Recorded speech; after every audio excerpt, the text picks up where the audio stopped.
ને સતત વધારો થયો। 2016માં દેશના પ્રધાનમંત્રી બોલે છે કે તમારી આવક હું બમણી કરી દઈશ। 22 સુધીમાં બમણી કરવાનો વાયદો આજે 26 થઈ। બમણી ન થઈ, આત્મહત્યાઓ બમણી થવા લાગી, અન્નદાતાઓ આત્મહત્યા કરવા લાગ્યા। ગુજરાતની અંદર ભાજપાની સરકાર છે છેલ્લા 25 વર્ષ 27 વર્ષથી છે।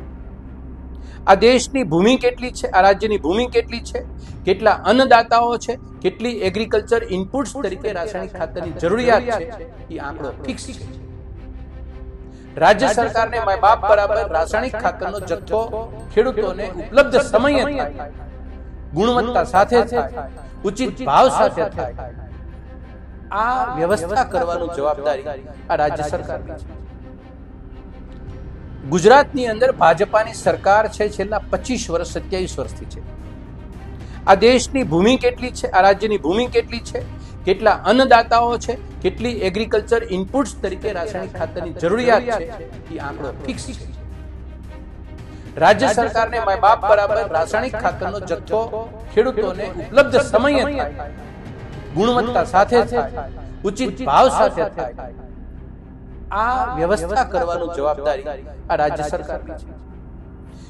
આ દેશની અંદર 50 વર્ષ પહેલા જે માળખું બન્યું હતું એ માળખાને પણ ધ્વંસ કરવાનું કામ કર્યું।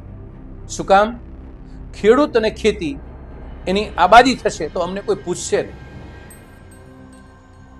ફરી ફરીને ગુજરાતના સરકારમાં બેઠેલા કૃષિ મંત્રીને અમારો સીધો સવાલ છે કે 700 રૂપિયાના કમરતોડ ભાવ વધારા પછી પણ હજી આજે પણ અમારી અને અન્નદાતાઓની દહેશત જીવતી છે, તો પણ એને ગુણવત્તાસભર ડીએપી ને ગુણવત્તા સાથેના સમય સાથે એને ડીએપી નો જથ્થો પણ નથી મળવાનો।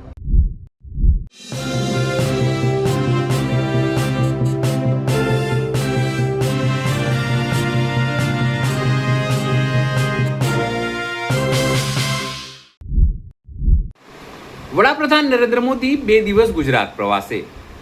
ગુજરાત પ્રવાસમાં સોમનાથ દર્શનથી લઈને સરદાર રત્ન એવોર્ડ પણ તેમણે પ્રાપ્ત કર્યો। પણ પછી શું? આ તમામ પ્રકારના તાયફાઓ તેઓએ કર્યા, સન્માન મેળવ્યા, પણ ખેડૂતોને તેમણે શું આપ્યું? તો દાજિયા ઉપર ડામ। એટલે કે જે ડીએપી 50 કિલોની બેગ ઉપર તેઓએ 700 રૂપિયાનો ભાવ વધારો, કમરતોડ ભાવ વધારો જે છે તે મૂક્યો છે। ત્યારે ખેડૂત આગેવાન અને કોંગ્રેસના નેતા મનહર પટેલ છે, તેમણે કીધું છે કે દુનિયાની સૌથી મોટી છેતરામણી પાર્ટી ભાજપા દેશના અન્નદાતાઓને છેતરી રહી છે। તેમણે લખ્યું છે કે ડીએપીના 50 કિલોના બેગ ઉપર 700નો કમરતોડનો ભાવ વધારો પાછળ સબસિડી ન ચૂકવવાનું કારસ્તાન છે। સાથે તેઓએ લખ્યું છે કે ખેડૂતોને ખાતરના અપૂરતા જથ્થા પાછળ ભાજપા સરકારની બેચાલ, રાસાયણિક ખાતરની ઘટની ફરિયાદ અને સબસિડી સહાય બોજ મુક્તિ। રાજ્ય સરકાર રાસાયણિક ખાતરના જથ્થા હયાત આંકડા જાહેર કરે, આ માંગ તેઓએ કરી છે। નમસ્કાર, હું છું ચિંતામણી પુતોનિલ પટેલ, સ્વાગત છે આપનો અમારા કાર્યક્રમમાં। આવો સાંભળીએ કોંગ્રેસના નેતા મનહર પટેલ શું કહી રહ્યા છે। દેશની સૌથી મોટી છેતરામણી પાર્ટી એટલે ભારતીય જનતા પાર્ટી।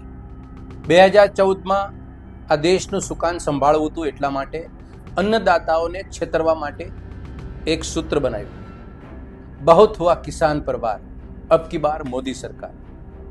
ખેડૂતો અભિભૂત થયા, ખેડૂતોએ, અન્નદાતાઓએ ભાજપા સરકારને મત આપી અને ભાજપાની સત્તા બની।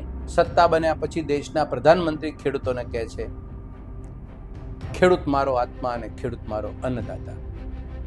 ખેડૂત ઓર ખુશ થઈ ગયા અને એમ લાગ્યું કે ખેડૂતો માટે આ માણસ કંઈક કરશે। પરંતુ 10 વર્ષ 12 વર્ષની અંદર ખેડૂતો માટેની પરેશાની, પીડા અને સમસ્યામાં સતત ને સતત વધારો થયો। 2016માં દેશના પ્રધાનમંત્રી બોલે છે કે તમારી આવક હું બમણી કરી દઈશ। 22 સુધીમાં બમણી કરવાનો વાયદો આજે 26 થઈ। બમણી ન થઈ, આત્મહત્યાઓ બમણી થવા લાગી, અન્નદાતાઓ આત્મહત્યા કરવા લાગી। આ પરિસ્થિતિ આ દેશની વર્તમાન સ્થિતિ છે અન્નદાતાઓની ભાજપના પુણ્ય પ્રતાપે। આજનું છાપું વાંચ્યું, ડીએપી નો ભાવ સાંભળ્યો, જે 2014ની અંદર જે ભાવ 1150 રૂપિયા હતો એ આજે 700 રૂપિયાનો વધારો એક સાથે કરીને 2100 રૂપિયા આજે એક થેલી 50 કિલોગ્રામની મળશે ખેડૂતોને. અન્નદાતાઓ માટે આ અત્યાચારથી ઓછું નથી. ખેતી એક એવો વિષય છે કે એ સમય અને પ્રકૃતિ સાથે તાલ મિલાવી ચાલે છે. એની જરૂરિયાત કોઈ સડનલી નથી હોતી. ગુજરાતની અંદર ભાજપાની સરકાર છે છેલ્લા 25 વર્ષ 27 વર્ષથી છે. આ દેશની ભૂમિ કેટલી છે, આ રાજ્યની ભૂમિ કેટલી છે, કેટલા અન્નદાતાઓ છે, કેટલી એગ્રીકલ્ચર ઇનપુટ્સ તરીકે રાસાયણિક ખાતરની જરૂરિયાત છે, એ આંકડો ફિક્સ છે. રાજ્ય સરકારને મા બાપ બરાબર રાસાયણિક ખાતરનો જથ્થો ખેડૂતોને ઉપલબ્ધ સમયે થાય, ગુણવત્તા સાથે થાય, ઉચિત ભાવ સાથે થાય, આ વ્યવસ્થા કરવાનું જવાબદારી આ રાજ્ય સરકારની છે. 7મી એપ્રિલ 2026 એટલે એક મહિના પહેલા મીડિયાના માધ્યમથી ગુજરાતની સરકારે મેં આ સાવધાન કરવાનો પ્રયત્ન કર્યો હતો કે રાજ્યની અંદર આ વખતે 390 લાખ મેટ્રિક ટન રાસાયણિક ખાતરની જરૂરિયાત છે. આપણી પાસે માત્ર 180 લાખ મેટ્રિક ટન છે. યુરિયાનો જથ્થો 200 લાખ મેટ્રિક ટનની જરૂરિયાત સામે આપણી પાસે માત્ર 60 લાખ મેટ્રિક ટન જથ્થો છે. બાકીનો જથ્થો તમે ઉપલબ્ધ કરાવવાની તમારી પાસે શું વ્યવસ્થા છે? આપણી પાસે 2 મહિના ખરીફ સિઝન આવવાની બાકી છે. આ નિંભર અને કાળમીંડ સરકાર આ શબ્દો ઉપર કે આ ઘટનાઓ ઉપર ખેડૂતોની ખેતી ઉપરની ગંભીરતા સમજાવીને માત્ર તાઇફાની અંદર રત રહી આ બાબતે કશું ન કર્યું. ઉપરાંત કમરતોડ ભાવ વધારો થાય, જથ્થો છે નહીં. ત્યારે પણ અમે કીધું હતું કે 35% જથ્થો જે વિદેશથી આવે છે, આપણો દેશ વિદેશ પર 30-35% નિર્ભર છે, એ જથ્થો તમે સ્ટોક તમે મેન્ટેન કરો અને ઉપલબ્ધ કરો ઇન્ડિયાની અંદર, ભારતમાં, ગુજરાતમાં. ગુજરાતની અંદર ભાજપાની સરકાર છે છેલ્લા 25 વર્ષ 27 વર્ષથી છે. આ દેશની ભૂમિ કેટલી છે, આ રાજ્યની ભૂમિ કેટલી છે, કેટલા અન્નદાતાઓ છે, કેટલી એગ્રીકલ્ચર ઇનપુટ્સ તરીકે રાસાયણિક ખાતરની જરૂરિયાત છે, એ આંકડો ફિક્સ છે. રાજ્ય સરકારને મા બાપ બરાબર રાસાયણિક ખાતરનો જથ્થો ખેડૂતોને ઉપલબ્ધ સમયે થાય, ગુણવત્તા સાથે થાય, ઉચિત ભાવ સાથે થાય, આ વ્યવસ્થા કરવાનું જવાબદારી આ રાજ્ય સરકારની છે. તો પછી સરકારમાં અને કૃષિ મંત્રી કે તંત્રની માત્ર ફાંકા ફોજદારી કરવા માટે, ખેડૂતોને સૂત્રોને બાંટવા માટે તમને જવાબદારી સોંપી છે? ખેડૂતો સાથે દર વર્ષે સરકારી રાહે જે છળ કપટ થઈ રહી છે એનો દિવસે દિવસે વધારો થતો જાય છે.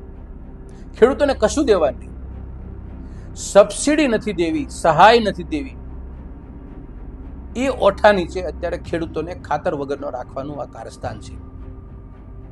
આ દેશની અંદર સરકારી 9 ફેક્ટરી હતા જે રાસાયણિક ખાતરનું ઉત્પાદન કરતા હતા.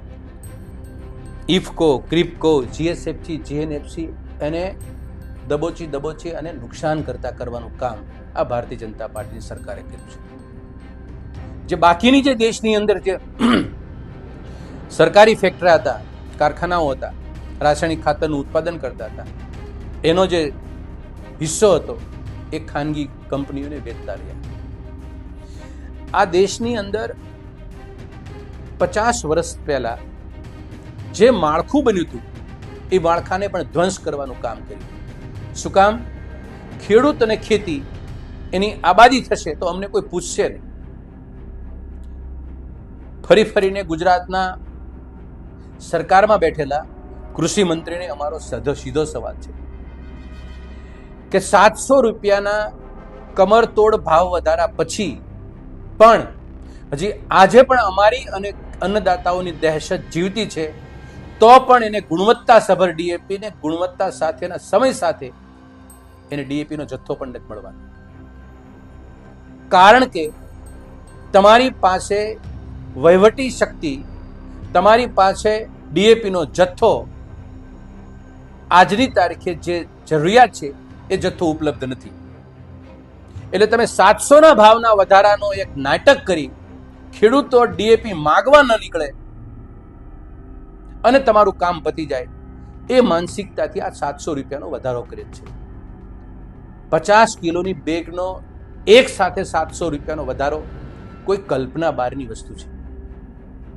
એટલે અન્નદાતાઓને અને ગુજરાતના લોકોને છેતરવાનું કામ ભારતીય જનતા પાર્ટીની સરકાર ન કરે અને વાસ્તવિકતાનો અરીસો હકીકતમાં તમારી પાસે જેટલો જથ્થો રાસાયણિક ખાતરનો ઉપલબ્ધ છે, જેટલો યુરિયાનો જથ્થો ઉપલબ્ધ છે, જેટલો ડીએપીનો જથ્થો ઉપલબ્ધ છે, જેટલો પોટાશનો જથ્થો ઉપલબ્ધ છે, જેટલો એનપીકેનો જથ્થો ઉપલબ્ધ છે, એના આંકડા સરકાર જાહેર કરે, જેથી કરીને અન્નદાતાઓને ખબર પડે કે આટલા જથ્થામાંથી આ જથ્થો આપણે કઈ રીતે વાપરવો. સરકાર પોતાની વાસ્તવિકતા અને ટ્રાન્સપરન્સી, પારદર્શકતા બતાવે, જેથી અન્નદાતાઓ એની ખેતી કરવામાં એ કઈ રીતે આગળ વધવું એના પણ એ ગણિત કરી શકે. પણ ખેડૂતોને છેતરવાનું આ ભાજપાની સરકાર બંધ કરે એવી અમારી વિનંતી છે.